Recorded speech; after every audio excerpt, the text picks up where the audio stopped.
Hello everyone! Thanks for coming by to hear what else I saw in October. Hopefully you're not sick of the mini review format after a whole month of mini reviews.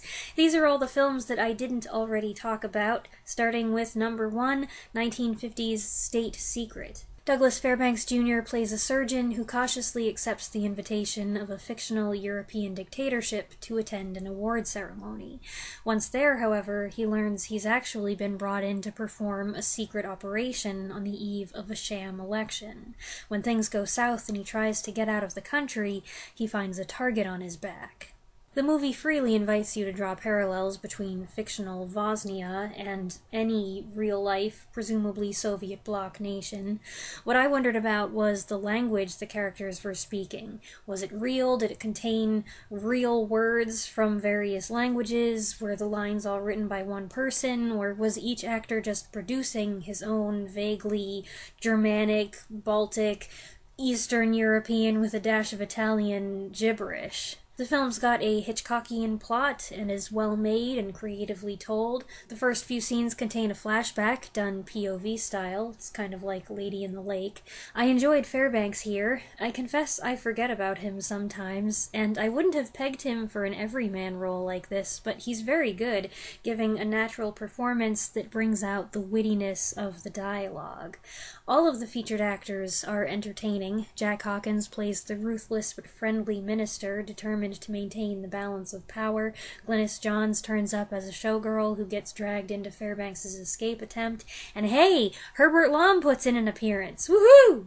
It's too short, but he makes the most of it, and there's also a bit part for oft-typecast Anton Diffring as a zealous policeman.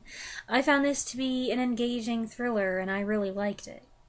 Movie number 2 is the 2008 documentary Dear Zachary, a letter to a son about his father. When filmmaker Kurt Quinn's friend Andrew Bagby is murdered, he starts traveling across the country and around the world collecting interviews and footage for Andrew's son, so that someday he'll know the man his father was. I mentioned that I had watched this 2 videos ago, but I chose not to review it then because after watching it, I realized it was not appropriate for that collection. Though I had heard of it from a list of disturbing documentaries, it was not what I had anticipated.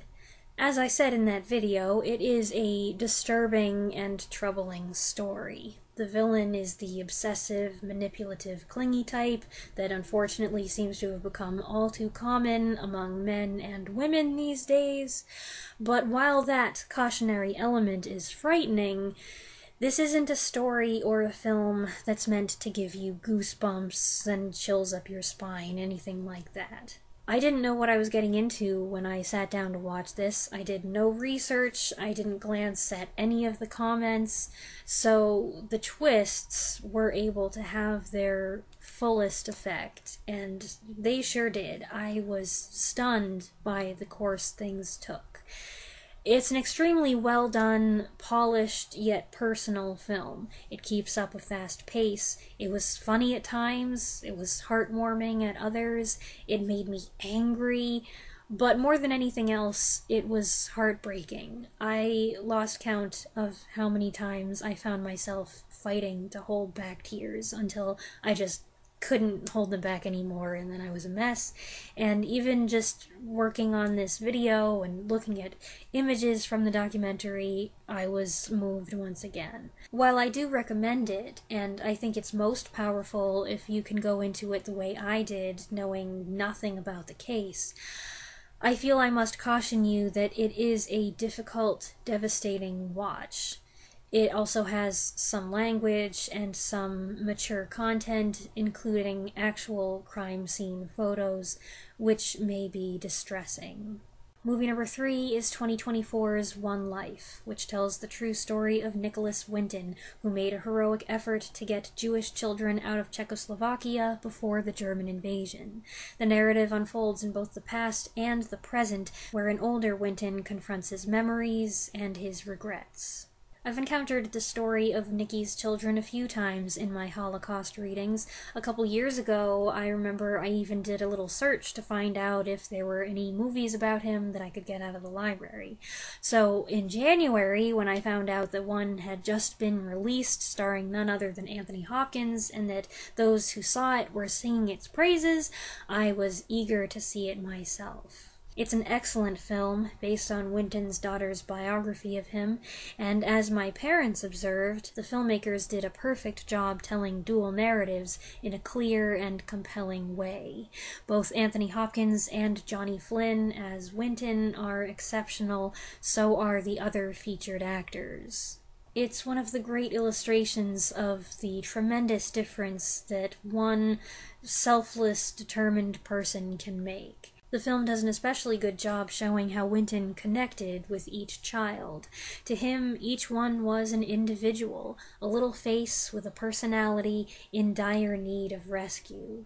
It's another emotional movie. The lead performances are quiet and subdued and marked with humility, but the feelings are strong, and all three of us were choking back sobs during what I consider the keystone scene. Movie number 4 is 1964's The Third Secret. When a renowned British psychoanalyst is found dead of an apparent suicide, his patients are left reeling. One of them, an American journalist played by Stephen Boyd, is commissioned by the doctor's teenage daughter to find the truth about her father's death. This wasn't really the movie I thought it was going to be when I picked it. It's less of a thriller or a mystery, more of a psychological drama. It kind of reminded me of 1965's Bunny Lake is Missing, not in the content, but in the crisp mid-60s black and white photography, the sense of abstractness, and the presence of psychobabble. Something about the ending, too. The interesting cast includes some heavy hitters in minor roles. A heavily made-up Richard Attenborough plays a sensitive but prideful art dealer. Jack Hawkins, again, appears as a judge with something to hide. Diane Salento, who I don't think I'm familiar with, and if I'm pronouncing her last name wrong, that's why, plays a neurotic secretary, and a very young Judi Dench shows up in what must have been one of her earliest film appearances. The linchpin is Pamela Franklin as the persistent 14-year-old daughter. In looks and fieriness, she kind of reminded me of a young Elizabeth Taylor. Franklin made her debut as the little girl in The Innocents, a movie that many of you love, though I don't care for it, and she later appeared in several horror movies. This is not a horror movie, but it does have kind of a horrific, disturbing aspect to it, and she's very good here. The movie itself, though, I don't know.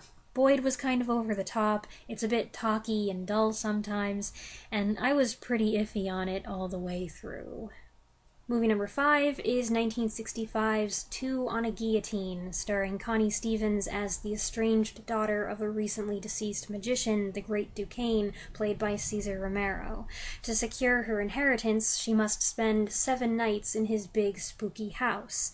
But Duquesne has sworn that for his last magic trick, he's going to come back from the dead. I'm pretty sure this is my first time seeing Connie Stevens in a movie, but I remember her from back when I was a little kid playing with my toys while Mom had home shopping channels on TV.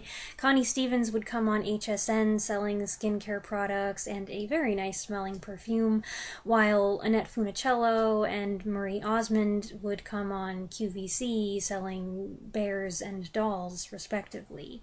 For a chunk of my life, I believed that that was what those ladies were most famous for. Anyway, I think Stevens was good in this stylish horror thriller. She's a charming leading lady and scream queen.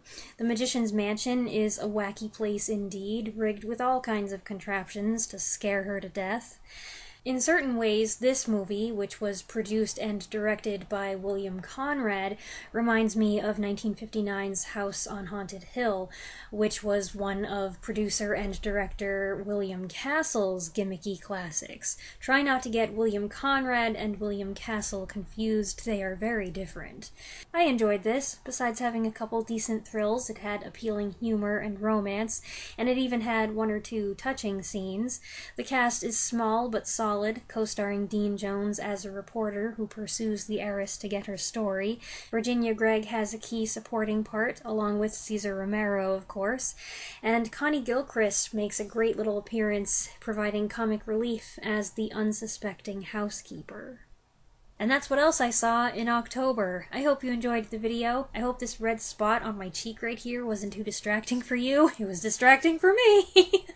You can find the films listed in the description with links where applicable. Let me know your thoughts in the comments below, and I'll be back soon.